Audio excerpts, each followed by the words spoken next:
It's not often that I come back to the same spot 2 days on the run, but I've come back largely because when I looked out the window this morning, the cloud was quite broken, and it seems to be broken down that way, and there's a bit broken up there. I've got a dog attached to me, Oz. So Oz is attached to me, pulling me around a bit. But I've come yesterday. I was just up where that sign is up there, but there's people asleep in the car, so they've obviously, I think Una's going to take the dog off me now. Thank you.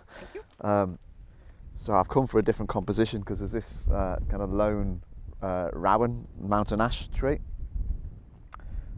So I need to change my battery soon as well because I've got a flashing battery warning. But so I've gone for a composition. Lock starting right in the bottom corner and sweeping round. Stac Pollaidh on my rule of thirds. The tree over on the right hand side.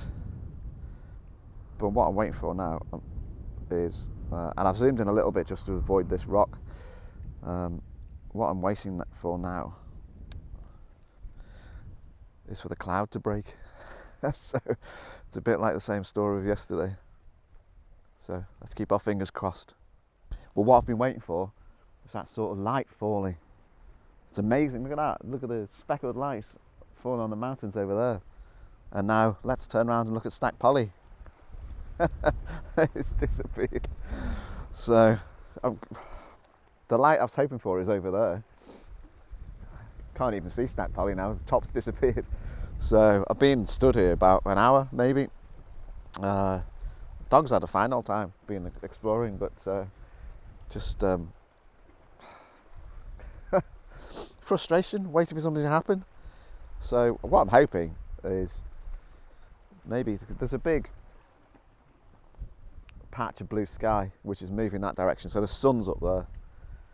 So what I'm hoping is as that moves across, it might shine that, and there's been a couple of specks of light shining on Stac Pollaidh, but not much, not worth photographing. It's glorious. There's, you know, look at the cloud.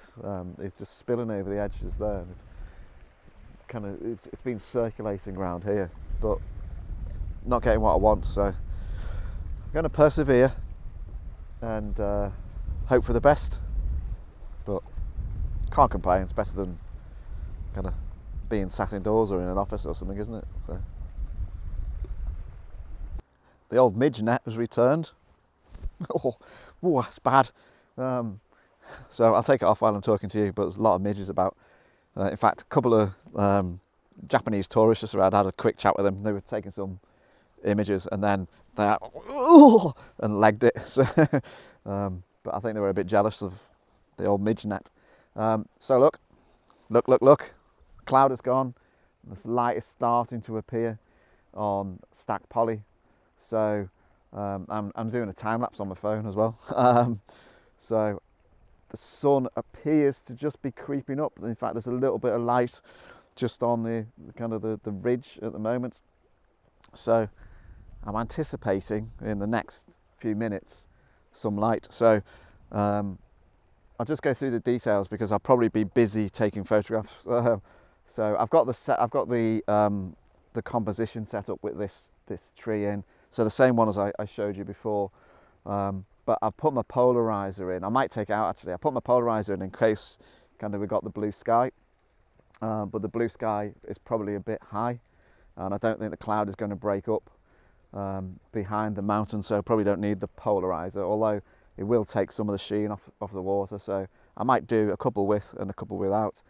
And then what I'll need to do is, if the sun is shining on the mountain but not here, there'll be a big contrast between the mountain and the foreground. Now actually that might work in my favour because it might be quite nice to have a dark foreground and a bright mountain. So I'll do a couple of exposures. I'll do some midges. Oh, I'll do some with the dark foreground and the bright distance, but then I'll do some blending as well. So I'll do some where I expose for the mountain and expose for the foreground. But the wind's picked up, which is handy because it'll keep the midges blowing away. So that's what I'll do. But then that'll be the end of the film, because I've probably, what time I've spent about 2.5 hours stood here now. And the dog is asleep in the car now because he's been legging it round everywhere, so he's had a good time. So once I've done that, that'll be the end.